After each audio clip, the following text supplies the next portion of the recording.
Engineering Manager at SpaceX. And I'm Dan Hewitt with SpaceX Communications. Awesome to have you with us here in Texas. Jesse, welcome to Starbase. First time, right? Thank you so much, Dan. Yeah, my first time here, and it is mind-blowing. I went out to the pad this morning, and the scale of the vehicle is just insane. Dwarfs everything. And for those of you watching at home, in case you missed the news, Starbase is no longer just a cool name. It is now officially an incorporated city in Texas, and we'll have more on that a little bit later today. Yeah, right now, though, we are counting down to Starship's 9th flight test, currently targeting the very start of our window at 6:30 p.m. Central Time. Good news right up front, not tracking any issues with the vehicle. Weather is gorgeous out there right now. Rain this morning, little bit of wind, nothing now, nothing to worry about. Looking good for a launch. Starship development is moving quickly here at Starbase. So fast, in fact, that we already are reflying the Super Heavy booster today, which last flew on Flight 7. The primary objectives for today are very similar to our last two attempts, except for the booster, which, in addition to flying for the second time, has an exciting return journey planned for its return back to Earth.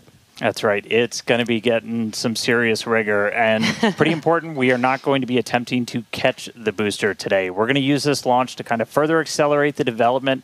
We're putting Super Heavy kind of through the ringer, some serious rigor. We're going to go through all of that in just a couple of minutes. We're also hoping to get Ship into space, and it's got a couple of objectives like deploying simulated Starlink satellites and then a range of experiments during its reentry. We're really trying to test the limits, the capabilities of that heat shield, the flaps, the structure, everything about it. Primary payload on this flight, once again, as always, is data.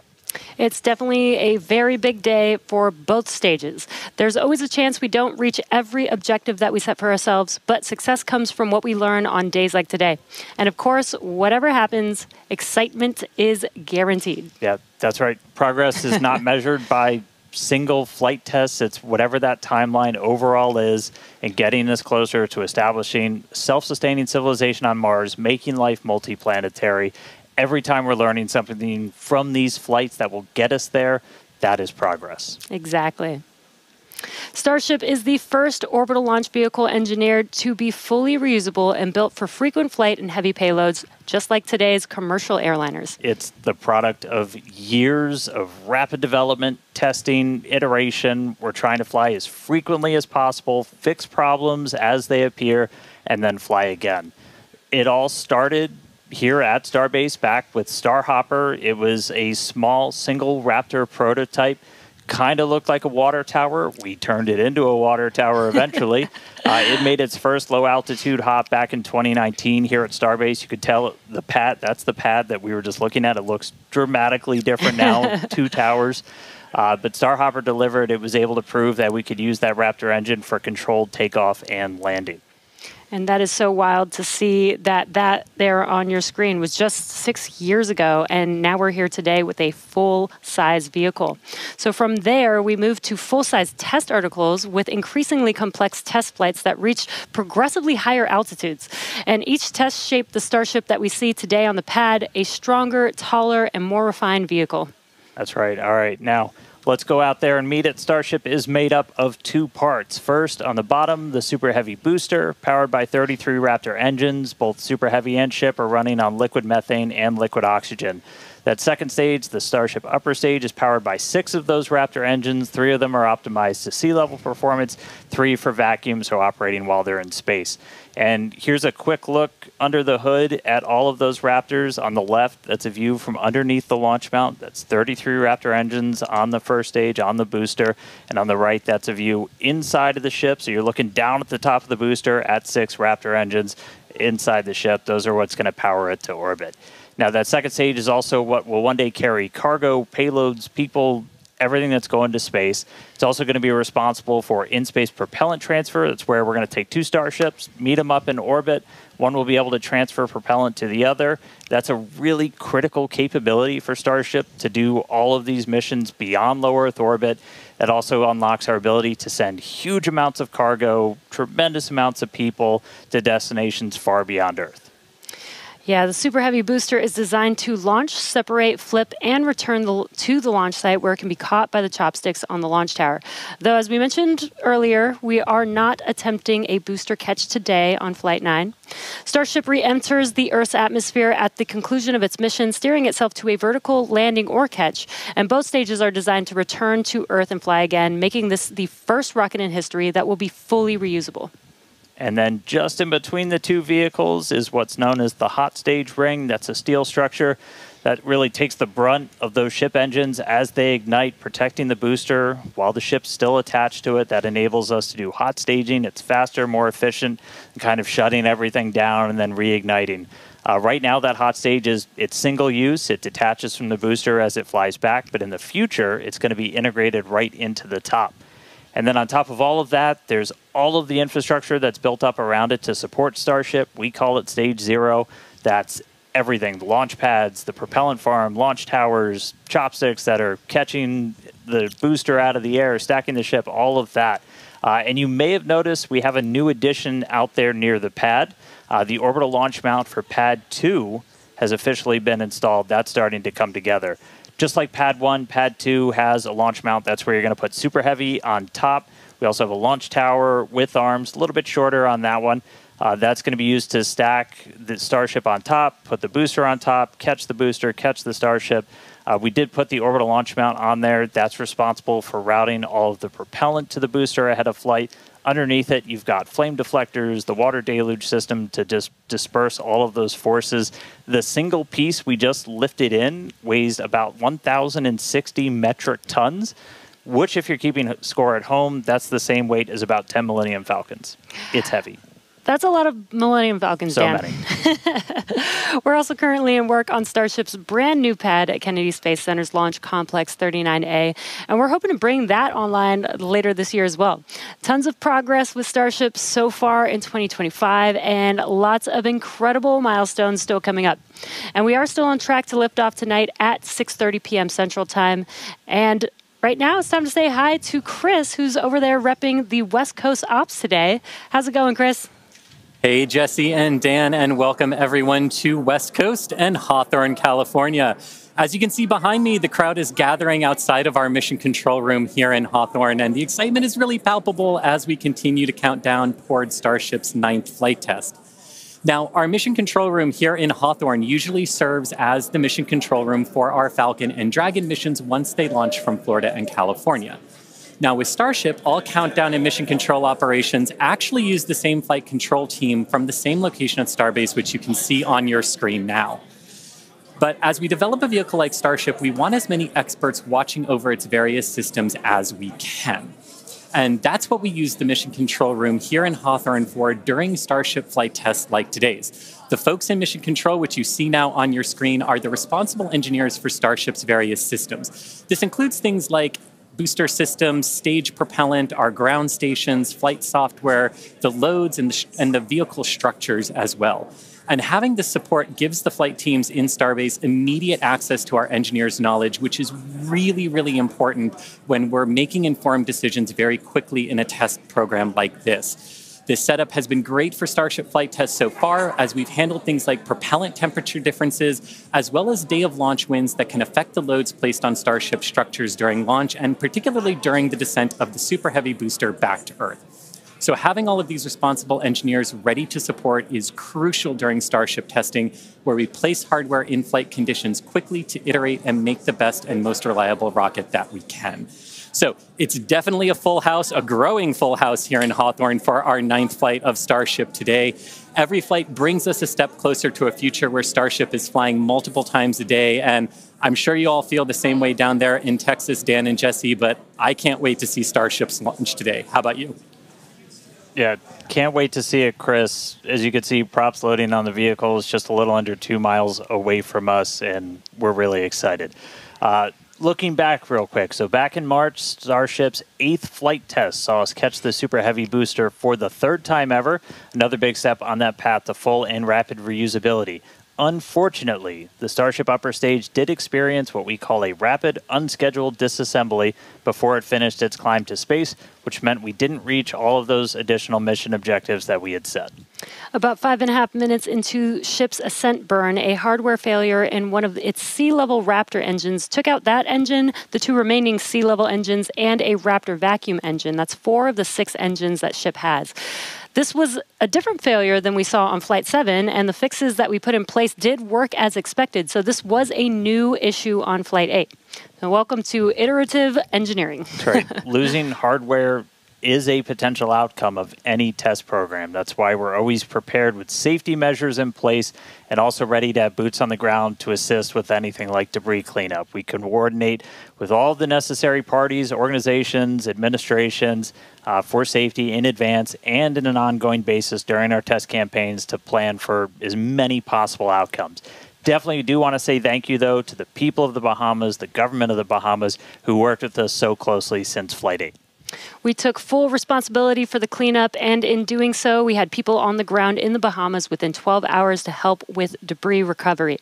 So all that said, we're moving forward in our development cycle with safety at the top of mind, and we fly again today to get this current iteration of ship to space and back. That's right. Putting hardware in a flight environment as frequently as possible so you're seeing how things behave all together in the real world. Then you're solving problems as they pop up. That's how SpaceX developed their very first rocket, Falcon 1. Same philosophy was used to develop Falcon 9. Today, we're looking to get our first re-entry with the latest iteration of ship while intentionally stressing the Super Heavy vehicle during its return to get data on its boundaries. And by stressing, we mean that we'll be pushing the flight envelope of Super Heavy as we fly at a higher angle of attack during descent towards the Gulf. Angle of attack in this case means that Super Heavy is pitched up to maximize drag and slow return. Because of this test, we will not be attempting to catch and recover Super Heavy, which again is flying for its second time today. So for a brief moment, this booster will hold the title as the Super Heavy flight leader. That's right. All right. Lot still ahead for today. Let's get into it real quick with this overview. As always, everything starts with a liftoff. 33 Raptor engines igniting. Super Heavy pushing itself and Starship into ascent over the Gulf. It's going to continue for about 2.5 minutes before we get to hot staging. Ship will ignite its engines. Booster will do its boost back burn and begin its flight experiments back for a hard splashdown in the Gulf of America. Meanwhile, ship continues its burn into space. And ship will remain suborbital. We will be deploying 8 Starlink simulator satellites and then head towards re-entry. We'll relight a Raptor engine as well as test experiments during re-entry such as missing tiles, metallic tiles, loading the vehicle's flaps, and then ship will attempt a flip maneuver, and if all goes planned, we'll conclude the test with a soft water splashdown in the Indian Ocean. So that's what we have on the menu for Flight 9 today. Whole lot. Flight 8's RUD taught us new lessons about Starship hardware, specifically the Raptor engines. And as we touched on earlier, the root cause was traced to a hardware failure in one of Starship's 3 center Raptor engines. Yeah, just since that flight, we've done more than 100 long-duration Raptor tests at our facility in McGregor. Huge shout-out to that team for really putting in the work to better understand what happened. As a result, the engines that are on Starship's upper stage on the pad right behind us have a few changes. One of the key ones we did was additional preload on some of the joints, essentially some additional torquing, a new nitrogen purge system for the engines themselves, and made some improvements to the propellant drain system. After our first ever Super Heavy refurb campaign, we static fired with all 33 Raptor engines. This was a chance to see all the hardware operating together, and for this flight, our teams had an opportunity to make adjustments or hardware replacements for this first ever reflight of the Super Heavy booster. And then it was ship's turn. We took it through several static fires. First, we did this short duration single engine burn to simulate an in-space reignition of Raptor using those header tanks, those smaller tanks up in the nose cone. We also completed a longer duration 60-second burn with all 6 engines. So where you're really putting the entire propulsion system that's going to be used for the ship's ascent into space through the paces, making sure everything's working together before we go stack it on the pad. And in the end, these changes represent the core of our test program. And reflying a booster for the first time is a major milestone, especially so early in the flight test program. Now, Falcon did it in just over 30 flights. And Starship's doing it today on just its 9th flight. It's not wild just because of how much faster that is, but just how much bigger Starship is. Falcon 9 can lift about 23 metric tons into orbit. Starship is designed to lift 200. That is so exciting. And on top of that, we're also reflying engine 314 for its 3rd flight, which you might recall is the engine with a pie on the nozzle. And there you can see that engine there. It is a milestone, most definitely, but we do remain focused on getting to the point where no refurbishment is needed between any of the flights. Yeah, that means we want to launch it, bring it back, look at it, reload propellants, go again. That is really what's key. That is what full and rapid reusability will look like. We're coming to you today from Star Factory, our new 1 million square foot manufacturing facility in Starbase, Texas. The Super Heavy booster is the first stage of the Starship launch vehicle stack. It's the largest boost stage ever developed for any rocket ever. Having the largest rocket ever is a very cool engineering feat, but the thing that really makes a difference is the ability to rapidly reuse that rocket to launch many other missions. Reflying Booster 14 is an important first milestone in that we have proven that we can recover a vehicle, turn it around, and fly it a second time. But it's not a victory lap yet. From an operational perspective, an ideal state looks like a vehicle where very few things have to happen on it in order to take back off again. So we catch the vehicle, put it back onto the launch mount, put a new ship back on top with its payload, refuel, and take back off. And that same booster will come back to the launch mount, and we do the same thing all over again. Falcon is, reusing at a pretty high rate, and we get to go look at them and say, what did you learn? What is good? What is bad? And as we continue to build the Starship process. Zero-touch refurbishment really looks like a commercial airliner. The advantage we have on booster relative to when we developed Falcon 9, for instance, is this was really designed from the outset for rapid reusability. We're using all of the flight test learnings from our version 1 and version 2 vehicles in our orbital flight test campaign to inform the design of our version 3 vehicle. The next generation vehicle will be the first time that we've really attempted to make rapidly reusable thermal protection on a rocket. In the next iteration, we'll be able to add in new innovative materials and regenerative cooling that will enable rapid zero-touch refurbishment. Rapid reusability, the ability to fly, turn the vehicle around, and refly again immediately is really the key goal of the Starship program. It is so cool to see our teams working together as Starship is learning from Falcon with reusability, and now we're seeing Starship do the same thing today. So all eyes on the rocket on the pad, getting ready to launch in just about 17 minutes from now. That's right. Looking at our levels real quick, we're a little bit more than halfway full on fuel and LOX on the booster, over 80% full on the ship, still have to fill those header tanks. But everything looking good. We're not tracking any issues on the range. As a reminder, we watch sea states, air, and land around the launch site here and also over in the Indian Ocean where we're going to be doing our reentry. Not tracking any blockers to launch at the moment. Weather is gorgeous, has not been a concern all day for launch. We've been moving through all of our pre-flight checkouts pretty smoothly so far this morning, getting the ship and the booster ready for prop load, making sure guidance, navigation, and control are aligned. Everything's ready to go. You can see with the frost coming off, we're getting pretty full. We started loading all of the propellants on board both ships about 45 minutes or so before launch. They kind of stagger where we start with ship and then move into booster. We're going to continue loading these propellants on board until just about 3 minutes before liftoff. We'll close out on the ship first and then on the booster. But bottom line, everything's looking great. Not tracking any vehicle issues, range issues, weather issues. We're looking really good right now for a launch at the top of our window right at 6:30 p.m. Central. Yeah, seeing the propellant loading is making this getting more and more exciting. Today is going to be a wild ride for Super Heavy. We're putting the booster through several tests to expand the envelope on its capabilities and get flight data to make its return and catch more reliable. Now, another unique change in today's flight will be the addition of the first ever directional flip of the booster. That's right. If you've followed previous flights and you kind of wonder to yourself, why does the direction the booster flip seem random? Surprise, it's because it was. We've got a couple of views from previous flights where you'll see the booster kind of go in different directions, and it was really small differences in the thrust of those ship engines. As they started up, they would nudge the booster in an initial direction, and so the booster would essentially sense that and then lean into it, and it'll react, the engines will gimbal, and then it'll continue the flip.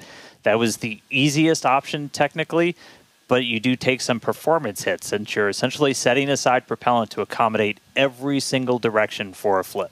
Exactly, but if we know which direction we're flipping, then we know how much propellant we will need and can instead use more of the propellant to burn longer during ascent, adding more velocity to ship and increasing how much payload it can ultimately deliver to space. Yeah, so today I got my trusty Super Heavy here. We're going to intentionally try to flip straight up. So again, as you're separating from the ship, we want to get to here as you're doing that boost back burn. The fastest way is to just flip straight up and go into it. That's roughly what we did on Flight 5. It's the most direct way to get into that orientation for the boost back burn. What you don't want to do is when you flip all the way down like that, we did that on Flight 7, it takes you in a big loop, uses the most amount of prop, not efficient. We're at the point where we want to start kind of tuning it in and getting some extra performance out of the booster. Yeah, exactly. That's called optimization. That's right. To accomplish this, we made some changes to the hot stage adapter, welding reinforced panels over the vents in the direction that we want the booster to go. So when the ship engines ignite, the thrust will push against the blocked vents, which means that the nudge will be in the direction that we planned for. And then when we go to the next generation of ship and booster, we plan to control the flip direction by fine-tuning the engine startup sequence on the ship. Yeah, that's not the only flight experiment that we have planned for the booster today. We're not attempting a catch, so we're going to try and gather additional data that's going to improve performance on future boosters. We're also going to try and see how resilient we are to things like losing an engine during the landing burn. By sending the booster out to sea, we're able to do these higher risk tests without risking the launch pad. As you might have heard earlier, we're going to be doing what's called a higher angle of attack. Basically, instead of coming straight down, we're going to tilt up a little bit. That gets you more drag on the booster. You're able to use just aerodynamic forces to slow you down. The slower you're going at the start of that landing burn, the less propellant you need, because really you're just focused on slowing down as much as humanly possible when you fire that up. So by already going a little bit slower, we'll get some benefits to our performance and our reliability on those burns. Yeah, exactly. And there's definite uncertainty in how well the booster's grid fins and structure will be able to control its flight when we get into higher angles. So don't be surprised if it isn't a smooth descent for the booster down to its splashdown point today. The most important objective of this portion of the test will be getting actual flight data to help anchor our models. Now, we're hoping to fly the next generation of super heavy boosters at even higher angles of attack. So this test today will give us a better idea of what is feasible. Now, on top of all of this, we're going to see how resilient Super Heavy is to engine failures at the most critical times. Yeah, we're going to intentionally disable one of those 3 center engines and instead use an engine from the middle ring that's kind of right behind it. Those center engines are what we nominally use at the very last part of a landing burn. You're just kind of fine-tuning the booster's path into those waiting chopstick arms. This is going to act as a real-world simulation of a pretty scary situation where engines are not starting at probably the worst possible time, but we're going to do this without risking the pad. And then, at the very end of the landing burn, we're going to cut one more engine off and go down to only those 2 center engines. The burn is going to end while Super Heavy is still several hundred feet above the Gulf, so we expect it to make a pretty hard splashdown today. So, in all, pretty eventful day for the booster. And as many of you may know, water landings are actually uncommon for SpaceX. While other launch providers expend all of their boosters after flight, we land and reuse most of ours. All of these tests are going to help us improve future generations of Super Heavy until we reach its fundamental design, a fully and rapidly reusable and reliable rocket. All right, let's check back in with Chris in Hawthorne. How's it going, Chris? Hey, Jesse, my colleagues here in Hawthorne definitely agree with you. We can't wait to see the Super Heavy perform its second flight and see all of the work from our thousands of engineers and technicians in action today. Now, while this reuse milestone is incredibly important for Starship's development, Super Heavy boosters are not the only vehicles that we reuse here at SpaceX. We're big on reuse, and our Dragon fleet is another example of that reuse. And we actually control those Dragon missions from right here in Hawthorne in the mission control room that we talked about a little bit earlier. For Dragon and our human spaceflight program, this month also marks a big milestone for SpaceX, our 5-year anniversary of human spaceflight. Now, NASA astronauts Bob Behnken and Doug Hurley got us started back on Demo 2, which was notable for being the first time since the retirement of the shuttle program in 2011 that people launched to orbit from U.S. soil. Now, in those 5 years, we have launched 17 human spaceflight missions, 11 for NASA, and 6 commercial missions, including Polaris Dawn, with our first commercial spacewalk in history, and From 2 earlier this year, which became the first human spaceflight mission ever to explore Earth's polar regions. We've flown a total of 66 crew in those 5 years, and we are expecting that number to grow significantly in the coming years. Now, most recently on our From 2 mission, the crew offered unique glimpses into the orbital spaceflight experience. And this was honestly just so cool to see. Thank you to our Starlink teams for making everything with the From 2 crew shared possible. This honestly made me feel like I was right there with them in Dragon. They were living, they were working, they were relaxing, they were doing their experiments while also having fun. Basically, just being people and inviting us along for the ride. And that was really meaningful. Being invited up there really showed how these are just the early days on the road to making life multiplanetary. And the vehicle that's going to make all of that happen is Starship. And Dan and Jesse, I don't know about you, but that is definitely a future I have wanted since I was a little kid, and I cannot wait to see us make it a reality. Yeah, right there with you, Chris. It's the fact that we're getting close to that being reality, that the vehicle that's going to go is sitting on the pad right there. Like, that's endlessly exciting. All of that's going to include sending humans, all of the infrastructure for a permanent presence on Mars. And we're looking ahead to sending the very first Starships to Mars as early as next year. Yeah, this will help prove that we can actually get to Mars with a focus on learning as much as possible while demonstrating what will be needed for Mars transit and landing. But before we can make life multiplanetary, we have to build the Starships that will make this all possible. That's right. And that's happening right here, Starbase, Texas, the gateway to Mars. This is where we're soon going to be launching up to 25 Starship launches per year from here at Starbase. And the place is changing every single day. We've grown quite a bit just in the last couple of years.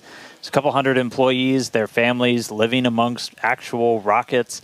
We're in the process of expanding production and integration. We've got a target of 1,000 Starships a year we're going to try to hit. And recently, we did become a city of our own. We're the first city in Cameron County in 30 years. And that's just going to help us scale more quickly, try to build out the best community possible for all the people that are building the future of humanity's place in space. Starbase, pretty easily one of the most inspiring, exciting, unique places to live and work on the planet.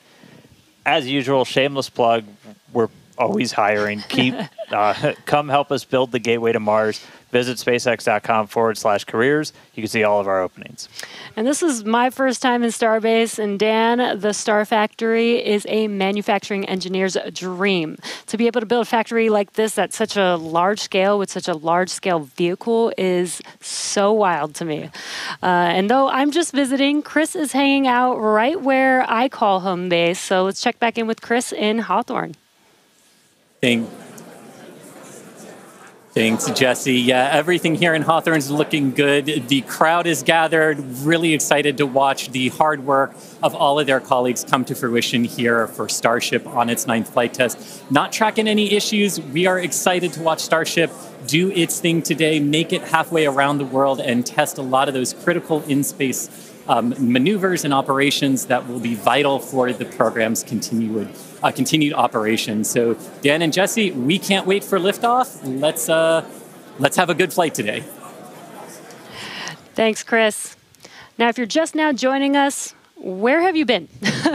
But we're glad that you're joining us now. We are at T-minus just under 6 minutes until liftoff of the 9th Starship test flight.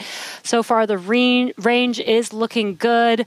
All the aerospace and trajectory area that we are going to be launching through is looking good for our test flight today. Weather has been great. It was a little rainy and windy this morning, but it cleared up. It looks beautiful here in Starbase, and propellant loading continues on both stages. All right, yeah, it is continuing. We're a little over 90% full on our booster. We are pretty much full in the main tanks on ship, filling up those header tanks. We're going to continue loading prop for about 2 more minutes. Once we're done with that, you've got just under 11 million pounds of liquid propellant spread across those 2 stages. After we get through all of that prop load, our stage 0 will get ready. The ground systems will go through pushbacks, clearing all of those fluid feed lines back to the propellant farm, getting ready for launch. We did just see they did a flap wiggle check, so the final flap check on the ship. We're doing final alignments of the guidance, navigation, and control system, our thrust vector control, essentially our steering, checkouts of the flight safety system. So everything progressing right now. If we do need to hold, that can come at T-minus 40 seconds. That's a point built into the countdown where we can pause to wait for any final checkouts, pressurizations, anything that we need to complete. We can hold there. We will only hold there if we're tracking an issue. We're not currently tracking anything that will hold us at T-minus 40 seconds. But if you've seen a Starship launch before, they can happen. We can push through them and then launch that day still. Exactly. But when we do pass through T-minus 40 seconds, a number of events will occur in rapid succession. The ground spin and ignition systems come up to flight pressure, ship goes to internal power, and then after that, the quick disconnect or QD arm lockout is removed in preparation for retraction just shortly after T-minus 0. And once we pass T-minus 40 seconds, we do still have the ability to recycle the count under certain conditions back to T-minus 40 seconds, and then hold there to assess what happened and see if we can proceed again back down to T0. Yeah. There are a couple of things, kind of gates in that timeline that if we pass through that and we hit a hold, we'd have to scrub for the day. One pretty visual one will be if the water starts flowing for that deflector system that's underneath the launch mount. That happens right at around T-minus 10 seconds. For flowing water, we can't turn it off after it starts, and if we hit a hold, we're scrubbed for the day. We would need to refill those water tanks. We would also at that point need to refill all of the propellant tanks, as 11 million pounds of propellant is a whole lot.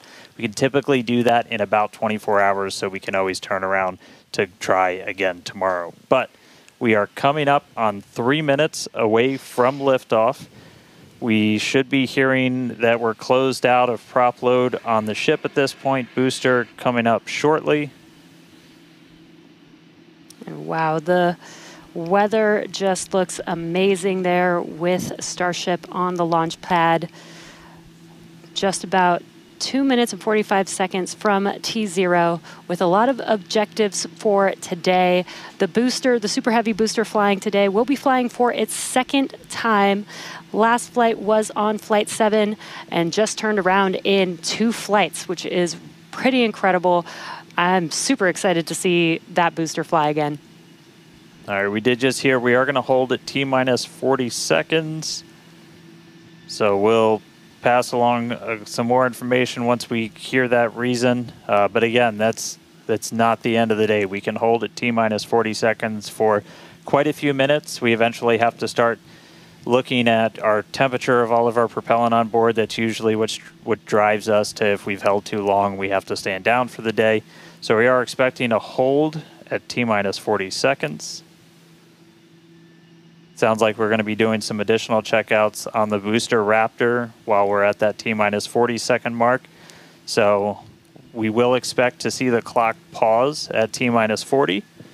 And then again, we've got a couple of minutes. They can work through the issues. If we're able to clear them, we can still launch today. If it's something that we can't, we can always stand down, turn around, recycle, fly again tomorrow. Again, that's really important. This is what terminal count is exactly for, is to be checking the vehicle, monitoring the vehicle systems as it makes its way down to T0. And again, this gives us the ability to catch anything and be able to hold, as Dan has been saying, and recycle if we need to, or pause so that we can work through those issues and see if it's something that we need to stand down for. And as Dan mentioned, we will be holding at T-minus 40 seconds, so in about 20 seconds from now. Yeah, so we'll hold there. And they'll work through these final checkouts on, sounds like just one of those Raptors on the first stage on Super Heavy, which as you said, we're reflying it for the first time. 29 of those 33 engines have already been used in a launch, one of which has already launched twice, and we'll go for and its is getting ready for its third time. All right. And you just heard our flight director for the day, Joe Sliker. He just shared that we are going to hold at this T-minus 40-second mark. Keep an eye on one of those Raptor engines on booster.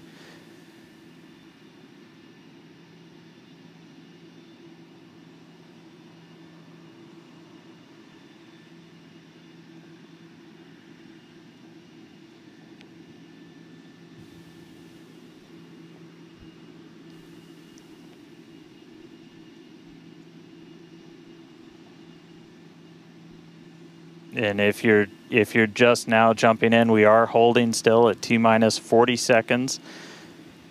Watching one engine, waiting for temperatures to kind of get to a zone that we want them to on one of the engines on the booster, on the Super Heavy booster, getting ready for its second ever flight.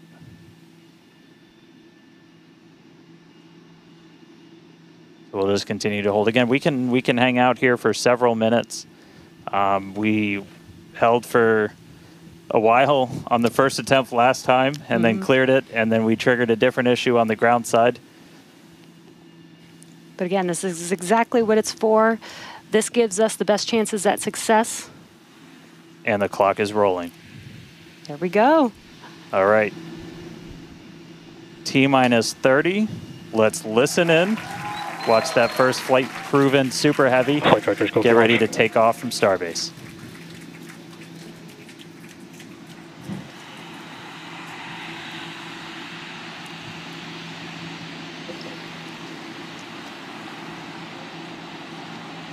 T-minus. Delta 1. Hit hold.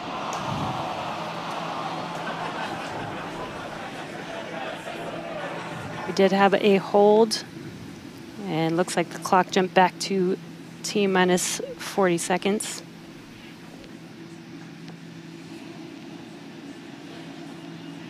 All right, so yep, we jumped out. I did not see the deflector go off. So hopefully we were right at around that T-minus 10-second mark. And if we were before that T-minus 10-second mark, we do have the ability to recycle, as we mentioned earlier, back to T-minus 40 seconds. So it looked like this time it was a ground side issue. We're taking a look at this real quick. So again, we're back at T-minus 40. We're gonna hold for a little bit. We are still not scrubbed for the day. Give them a couple of minutes to work through this. Again, we can hang out at T-minus 40 for several minutes. Eventually, we start looking at your bulk temperatures and all of your propellant on board the vehicle. We're not actively replenishing the propellant on board Super Heavy and Starship, and so you don't have essentially forever to hang out before things start to warm up. And you do want to make sure your temperature's in a really stable range for a healthy startup on Raptor engines. So they're going to work through this issue. We can continue to hold here for a couple of minutes. What's launch without a little extra added excitement?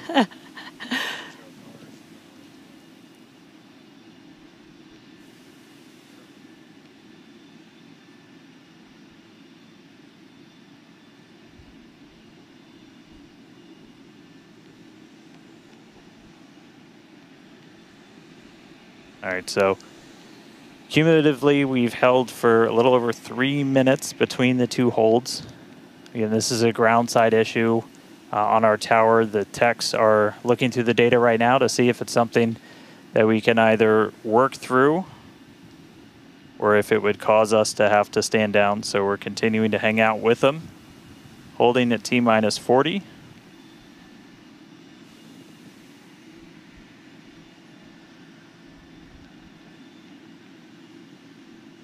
If you're just joining us, we did initially hold at T-minus 40 seconds. We continued the count, but recycled before we got to T-minus 10 seconds. And so we're back at a hold at T-minus 40 seconds, waiting for more information. The team is checking out to see if we can continue today.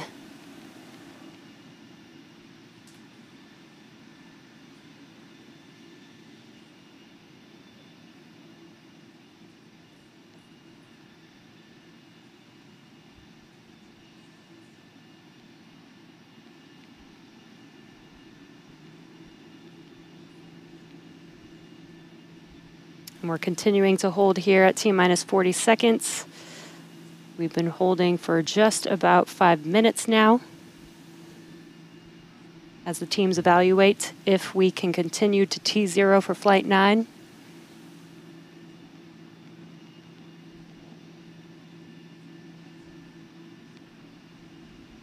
All right, so it sounds like we're coming to a resolution.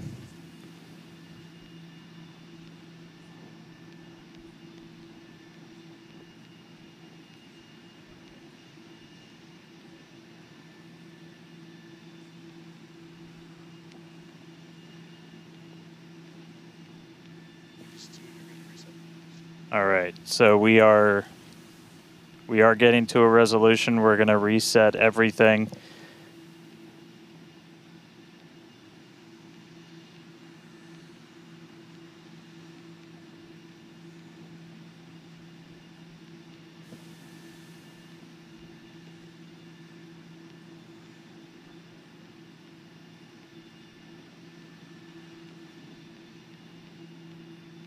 All right, so we're going to see the clock. It is now rolling. Here we go.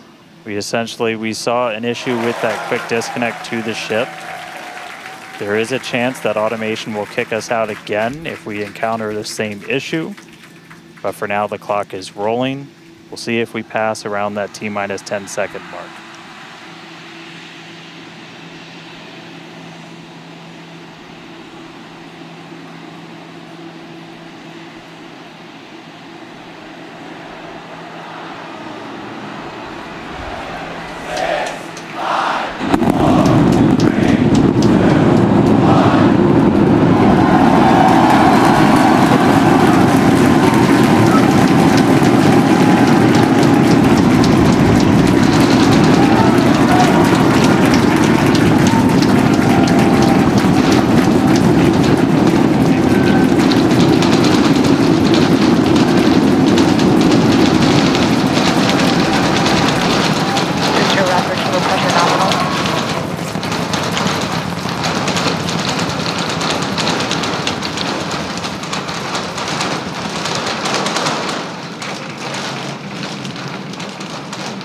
T-plus 40 seconds, it's one hell of a sight from here. We see it arcing right over top of us. We see 33 out of 33 Raptor engines lit on Super Heavy as it starts to ascend skyward.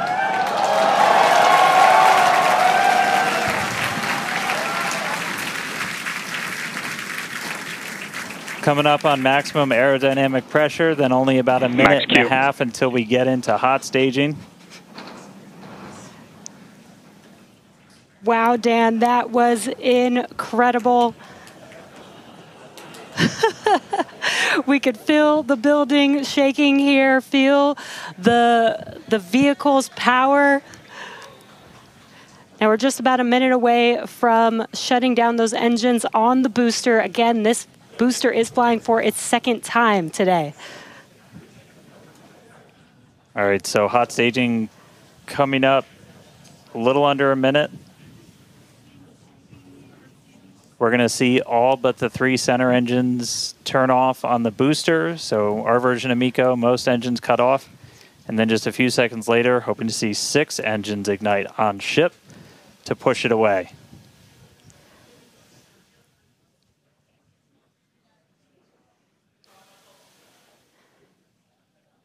All right, hot staging, about 30 seconds.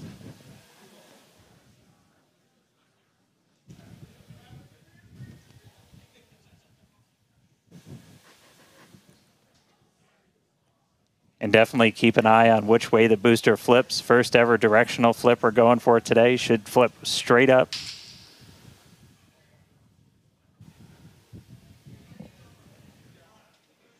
See those engines powering down? Booster engine cut off.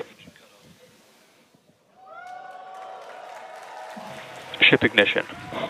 Stage separation.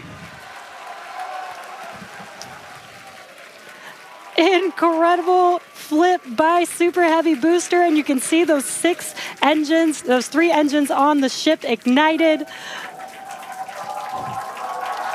6 healthy Raptors running on ship on its way to space. peek, that engine view. Booster doing the boost back. Chris, how's it looking over there in Hawthorne, man? It is looking... Raptor, chamber pressure is nominal. It is looking absolutely incredible here in Hawthorne. As we said, 6 healthy engines on ship. We've got 13 out of 13 engines on the booster. Now down to those 3, which is what we expect in the final moments of the boost back burn. Now, as a reminder, we are not recovering the super heavy booster today. We are instead going to do booster some... boost back, shutdown. And there we had a good shutdown of the boost back burn. Next up will be the jettison of that hot stage Ship ring. avionics, power and telemetry nominal. Great call out there that everything looking nominal aboard the super heavy vehicle, which is returning to Earth, and we're going to be doing some experiments with it, including a higher angle of attack re-entry, as well as some engine tests as it gets closer to the Gulf. We are, again, because of these tests not recovering it, we are sending it to the Gulf on purpose to do those tests. But again, you see the booster on the left-hand side of your screen. You see ship with 6 healthy engines continuing its ascent to its planned suborbital trajectory. Everything going very well so far for Starship's 9th flight. Now 4 minutes, 15 seconds in.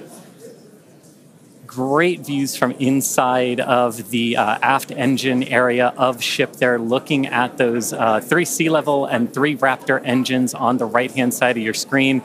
The booster doing its LOX dump, that liquid oxygen dump. So because we don't need some of that liquid oxygen propellant in its tanks, we vent that propellant out to lessen the booster's mass as it comes in for its landing. Just absolutely gorgeous views watching these 2 vehicles do their respective things in the skies over Texas here today. And Dan, we're approaching the 5-minute mark into the flight. Super Heavy is descending rapidly. What can we expect here in the next few minutes as it does its atmospheric tests? Yeah, now as we had talked about, Super Heavy might not have a very smooth ride down. We're going to be putting it through this higher angle of attack. So we're kind of pitching it up a tiny bit, increasing drag. We've done this in wind tunnels. We've done this in computer modeling. It shows that sometimes the control isn't great, but only one way to really prove it out, and that's to get real-world data. So here comes Super Heavy. It should be igniting for its landing burn in just about 40 seconds from now. And we are going to relight 13 engines, then bring that down to 3 engines. As we talked about earlier, we will be intentionally shutting down. We will be shutting down one of those 3 center engines intentionally to push the limits of the Super Heavy booster. Ship Raptor, chamber pressure is nominal. And continuing to see 6 healthy engines on the ship.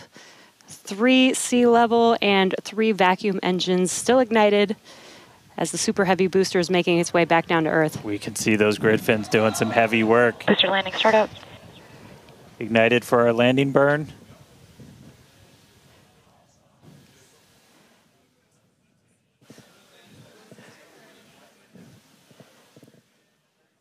It may have ended with that landing burn. Does look like we lost telemetry from the booster once we started into that landing burn. Did you hear confirmation that the booster did demise?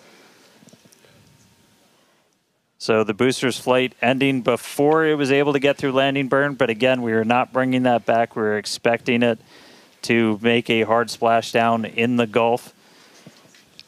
We were getting live data back the entire time through that high angle of attack flight, so that was something that was really vital for us to get during this reuse. First free flight of booster in the books. All right, ship has about 2 minutes left. Yeah, in about 2 minutes, we expect all 6 Raptor engines to shut down. That will be SECO. Basically second engine or second stage engine shut off. And these are some incredible views, Dan, from the aft end of the ship, watching as the engines stay ignited with the Earth in the background. As always, the Starship avionics team, the techs. I think we just heard the booster, but All right, we got about a minute left into this burn. All eyes definitely on ship as we get through the final stages into its ascent. We're expecting it to start to cut those engines off in about 45 seconds.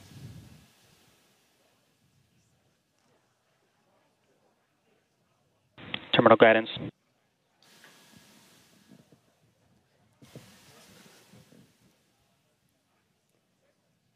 All right, just about 30 seconds to go. We're in terminal guidance in the final stages of this ascent burn. We did see shutdown of the Raptor engines. We do stagger these, so we do the Raptors first. Those 3 have shut down successfully. Sea level's still running. Ship engine cut off.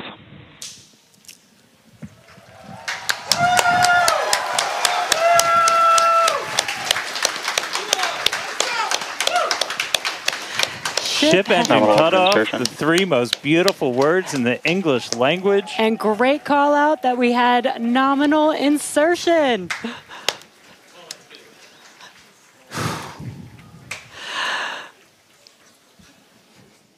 An incredible flight test so far today. We reflew a super heavy booster for the very first time in 9 test flights. Ship is in its orbital trajectory. Again, it's going to remain suborbital for its mission today. But it ignited It ignited all 6 of its engines and made it all the way through SECO just now.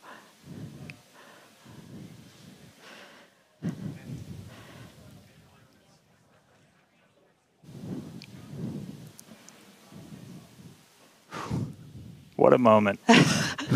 Incredible. All right, but I mean, that's still lots to come for the rest of this flight. Per usual, I need to collect myself. Hey, Chris, how's it going over there in Hawthorne, man? How's everybody doing? I think the elation and the excitement and the happiness at what we just saw achieved carried through across all of our sites. What an incredible view to see Starship back orbiting the Earth just under 11 minutes into our mission. Absolutely exciting to see all of this, and super pumped especially to see all of the team's hard work in action here today. As guaranteed, it has been an exciting evening so far for Starship's 9th test flight. We lifted off a little bit after 6:30 p.m. after a couple of holds that were triggered at the T-minus 40-second mark, but we were able to clear those, 1 on the Raptor, 1 on the tower, and we were able to lift off successfully from Starbase. 33 out of 33 Raptor engines lit on the Super Heavy, all 6 engines lit on Ship, bringing it to its planned suborbital trajectory around Earth. But as Dan said, we've got a lot still coming up in our flight sequence. So coming up at about T plus 18 minutes, 26 seconds, we'll have the first deployment of simulated Starlink satellites planned from Starship. That will be followed at about T plus 37 minutes and 49 seconds by the relight of a single Raptor sea level engine in space. This is going to help us gather data on our ability to do a deorbit burn for future Starship missions that will go orbital. And then, of course, one of the biggest tests yet to come is the new heat shield modifications to Starship. And that'll start with re-entry into Earth's atmosphere at about the T plus 45 minute mark, which should take about 16, 18 minutes to complete. And now today's reentry is going to test that heat shield like we said, specifically how Starship will hold up to 100 missing heat shield tiles on its thermal protection system. Now, we purposely took those 100 tiles off over very critical areas of the vehicle to be able to safely test on a flight like this suborbital trajectory into the Indian Ocean what might happen on an operational flight in those areas if we were to lose the primary heat shield tile over Starship. So very critical test coming up. And then after that, we'll have the final descent where we will again be pushing Starship to its limits. We definitely pushed the booster to its limits today to gather data, and we're going to be doing the exact same thing on that ship, seeing how the ship handles various flight conditions that we will need it to fly in as we look to one day soon bring ships back to Starbase for catch and reuse.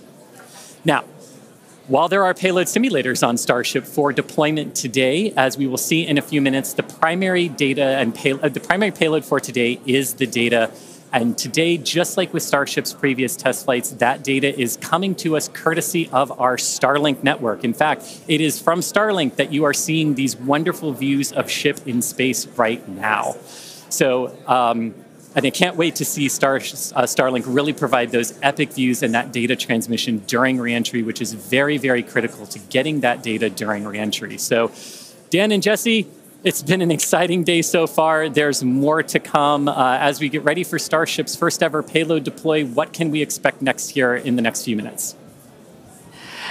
Thanks, Chris. Just going to reiterate, thank you to the Starlink team for these incredible views today.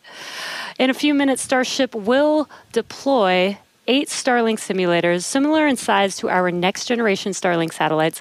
The Starlink simulators will be on the same suborbital trajectory as Starship, meaning they will passively re-enter the atmosphere, just like Starship. With tests like these, we can see how Starship's payload deploy systems work in flight while ensuring that this simulator satellites pose no safety risk to people on Earth or for other satellites in orbit. Now, this also ensures that any parts of these simulator Starlink satellites that do survive reentry splash down harmlessly in the middle of the Indian Ocean. And then before we get there, though, we're going to have to open up that payload deploy door. So we've only ever done that one time before. Pretty sure it was Flight 3. Someone on the internet, please check me. But that was the only time we ever opened it. And we've had Starlink simulators on the last 2 flights, but we haven't gotten to this moment yet where we're able to open up the payload door and start deploying these. It's going to be pretty cool. We've got them stacked inside of the Starship payload bay, and we'll have potentially a couple of views. You saw one camera pop up. Oh, there we go. Look inside of the payload bay of Starship. You can see them stacked down in the middle of your view. There's kind of 4 on either side, so they're sandwiched on top of each other, a stack of 4 right behind each other. And then we're going to pop the door open. It's on the right side of your screen, so we'll see that open up and then start firing those Starlink simulators out into space. We are expecting the payload door to open in a little over a minute from now. And then once that payload door is open, about a couple minutes later is when we will start dispensing those Starlink simulators. That's what a great right view. at the bottom of the stack. So should be able to see them kind of firing out from right there. So really cool. And eventually these are going to carry dozens of the next generation of Starlink satellite into space, and those are going to enable some truly insane things in terms of speeds from space and what we're able to do. Starlink's been really great for Starship, obviously. Getting live video back is really cool, but just the amount of high-speed telemetry, everything we're able to get back is insane. And for a development program, that's kind of everything. We're in excess of 130 or 160. My numbers are fuzzy right now, just like my brain is. But well in excess of 100 megabits per second of downlink. And a lot of that gets eaten up by video. We've got dozens of cameras across Starship. We added several more. For this flight, you saw a couple of those as we have essentially 360 degrees. Oh. Open the pod bay door, Hal.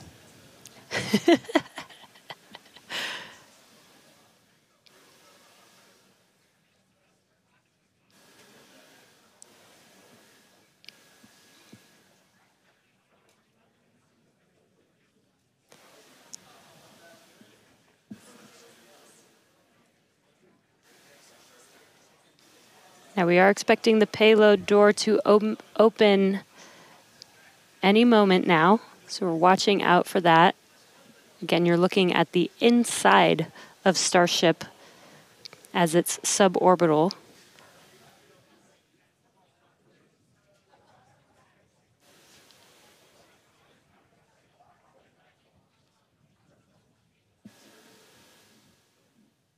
Well, we heard the door open was in progress. It was unable to actuate all the way open, so they are going to close it back up. Hal told me no. He said, I'm sorry, Dan. Can't do that. Looks like we won't get the door open today. But that's okay. This is obviously a test we want to be able to do before we're deploying full-on Starlinks. But the real focus for this, now that we are in space, is getting to that reentry. That is the most critical phase of Starship that we still have to prove out.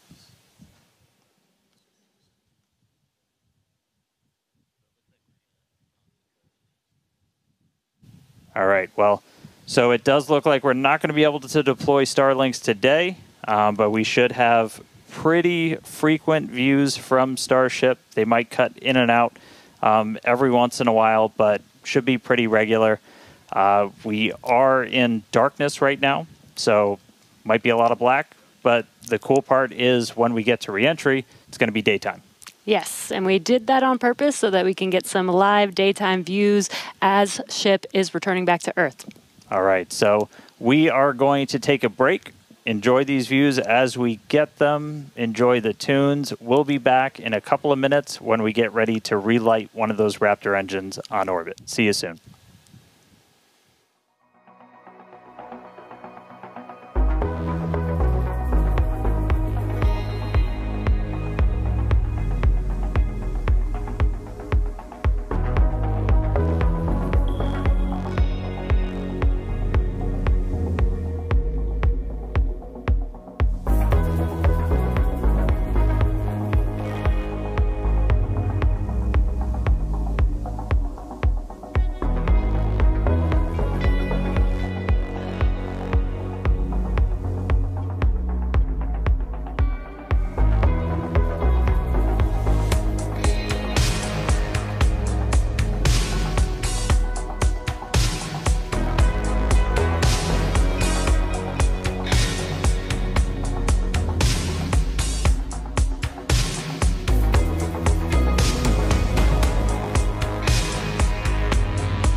All right, if you're just tuning in, we are about 30 minutes into today's flight test, and the ship is on its suborbital trajectory. As you can see in some of the views and from some of the telemetry, we are in a little bit of a spin. We did spring a leak in some of the fuel tank systems inside of Starship, which a lot of those are used for your attitude control. And so at this point, we've essentially lost our attitude control with Starship. We are still on a path toward re-entry. We are suborbital, so no matter what, we are going to enter. However, this lowers the chances for it to be a controlled re-entry. So if you think back to Flight 3, when we had something similar happen, just the end symptom of a loss of attitude control, we were in a roll by the time we hit re-entry. So we are going to re-enter. We should hopefully still have views. The Starlink satellites are pretty robust to still maintaining contact. We've got 4 of those terminals on the vehicle, and they're pretty robust to maintaining contact even when we are in a spin, essentially. So we should hopefully continue to keep live views. It's going to still be dark until we get a little bit closer to entry, as we are a little bit, we're coming up on Africa. I believe we do swing just to the south of that continent. And by the time we start heading out over the Indian Ocean, we'll start heading into a sunrise. So, not looking great with a lot of our on-orbit objectives for today, where we were hoping to do the PEZ deploy and relight an engine, and then really importantly, get into that controlled entry to really put the heat shield through the ringer. Nonetheless, Starship marching forward towards that re-entry over the Indian Ocean. So we'll continue to hang with it and give you any updates as things continue to change.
All right, so 36 minutes, 15 seconds into today's flight tests. You're seeing some flat movement here on the ship. If you've been following along, we have essentially lost attitude control on the ship at this point. It is suborbital, so it's still headed to the exact same trajectory as before. We were not able to get that payload door open and deploy those nose cones. We've been dealing with some leaks on the ship. This is also what led to that loss of attitude control. So at this point, we are kind of in a spin, and we are also going to be skipping that Raptor relight.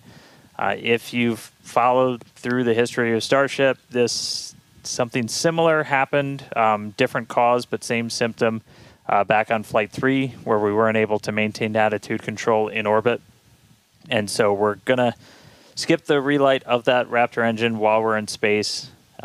We are going to still proceed with entry, but as we are not able to control the attitude of the ship, as we get into entry, it will enter in whatever orientation it is in at the time, which does not bode well for the ship's heat shield, as we're not going to be essentially aligned the way that we want to do for reentry. So it is definitely coming down. It is definitely heading to the Indian Ocean, but our chances of making it all the way down are pretty slim.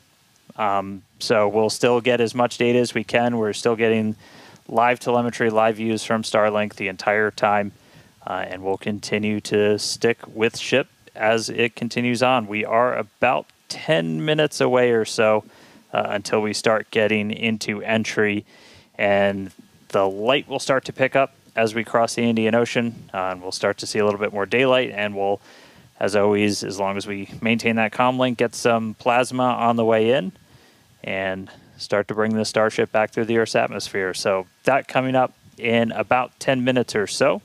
So we'll check back in with everybody in a little bit.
All right, so we are 42 minutes and change into today's flight test. You're seeing the light show start as Starship is getting closer to its reentry. If you're just tuning in, we were able to successfully make it to orbit, run into a couple of issues as we've coasted to our entry point over the Indian Ocean. At this point, we had lost attitude control of the ship and entered into a spin. The team made the call to do what's called passivate the vehicle, so we're essentially venting all of the remaining propellant overboard, and it's going to make an uncontrolled reentry. Important to note, this is a contingency that is planned for, and we clear the zones in the Indian Ocean where these entries could take place. So we're not going to come down exactly where we would have had nothing happened, but we do clear a tremendous amount of space out in the Indian Ocean in the event that we run into this. We understand that there are always risks, essentially, with these flight tests, with the hardware, but we don't really accept any compromise when it comes to protecting people. And it is one thing to note is we will actually still re-enter in our planned airspace zone, which is good. That is exactly what we planned for.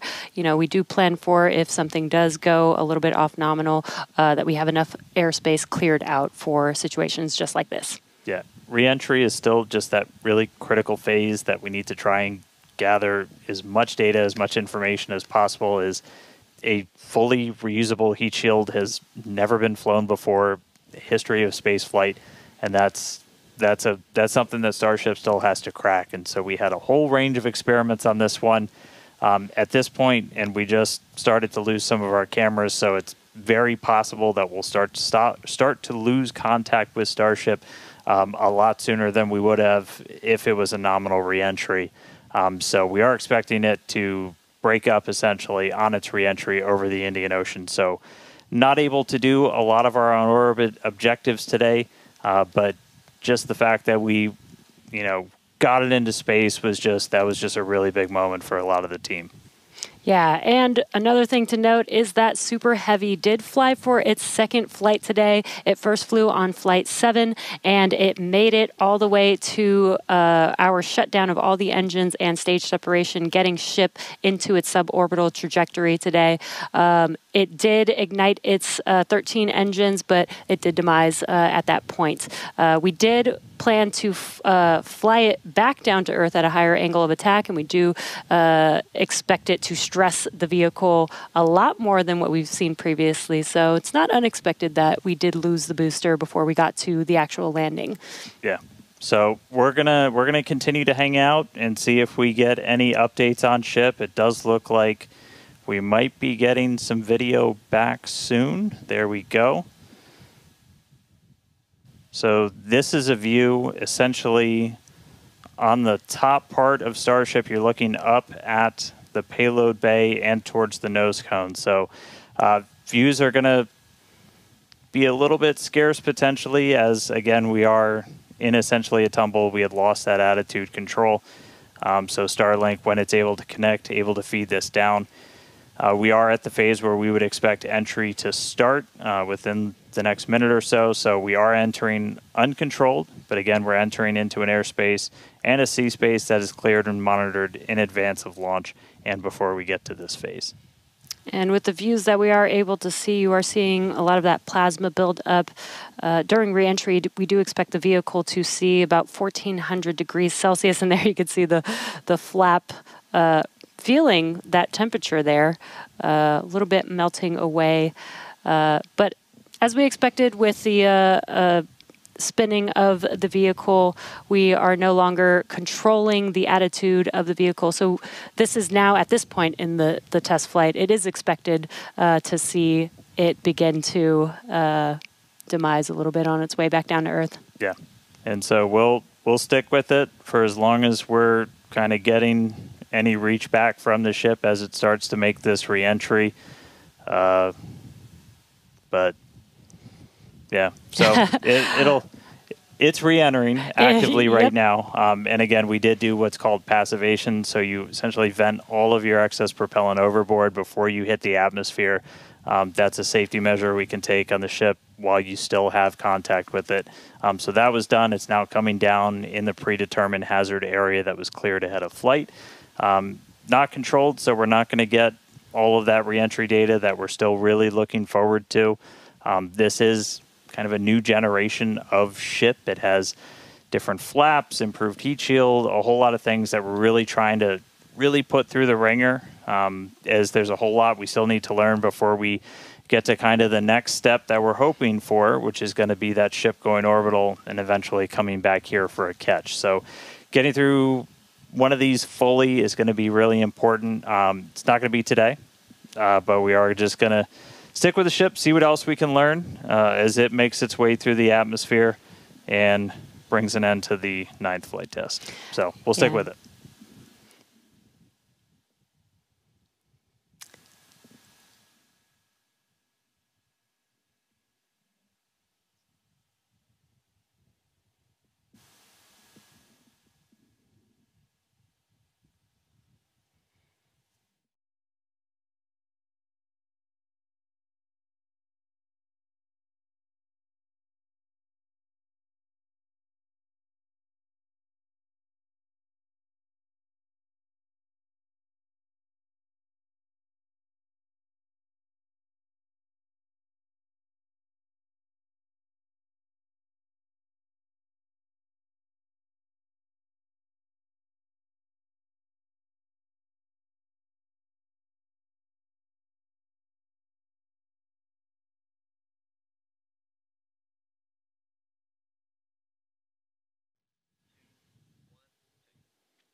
If you're just now joining us, we did have an on-time liftoff from Starbase, Texas at 6:30 p.m. Central Time of the Flight 9 vehicle. We did have some incredibly stressing objectives today.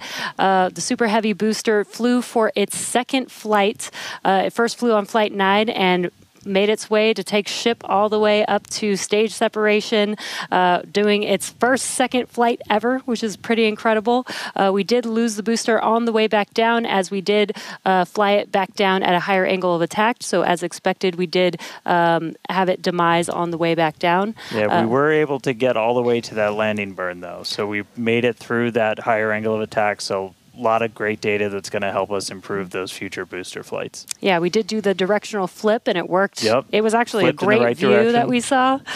And then ship continued, 6 healthy Raptor engines in the beginning of its flight, making it all the way to Seco and coasting for quite a while. We made it to the expected time that we would open up the payload door. Unfortunately, the door did not open as we expected it to, so we did not deploy the 8 Starlink satellites. Yeah, we ran into a couple of issues once ship got there, but I can tell you it was a pretty crazy moment for a lot of the people that were standing here for ship to make it there. It's been a couple of flights, but it was really exciting to see. Ran into some issues on orbit. We weren't able to deploy the Starlinks. We eventually lost attitude control, dealing with some propellant links inside of the ship.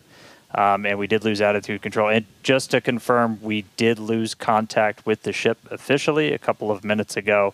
So that brings an end to the 9th flight test. So still a lot of work to do, but really big moment. Chris, how's everybody doing over there in Hawthorne? What's the vibes, man? Yeah, you know, I mean, it's a test program, and that's what we're here to do. We're here to learn, and that was definitely the vibe and the atmosphere here at Hawthorne. Would have been great to see ship get all the way through its objectives today, but with all of that data that came down through the Starlink system, we're definitely going to learn it, and we're definitely going to fix that and push forward. Also, great to see the responsible engineers here in mission control talking with the flight control teams in Starbase. We talked about how it's great having that expert knowledge on console to be able to go to at a moment's notice, and that really helped us make the right decisions in orbit today when we decided to passivate the vehicle. So we will be here looking forward to Flight 10 and some success on future flights. All right, well, obviously congratulations to everybody that poured so much time, effort into getting this ship, this rocket off the pad. The last 2 months have been an absolute gauntlet for a lot of people, and we're continuing to learn more about this ship, about this rocket.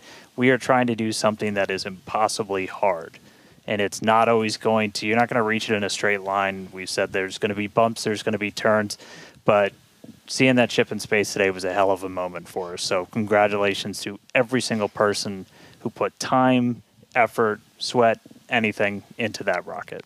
Yeah, this is exactly the SpaceX way. We're going to learn, iterate, and iterate over and over again until we figure it out. So thank you to everybody for tuning in. Thank you for the fine people of Cameron County, including the residents of the newest city of Starbase, as well as the Coast Guard, Federal Aviation Administration, Government of Mexico, as well as the Australian Space Agency. All right, now, this is not the end. We're going to have a whole bunch of cool liftoff stuff, so be sure to follow us on X at SpaceX for more, and we will see you back here for Flight 10. Thanks for tuning in.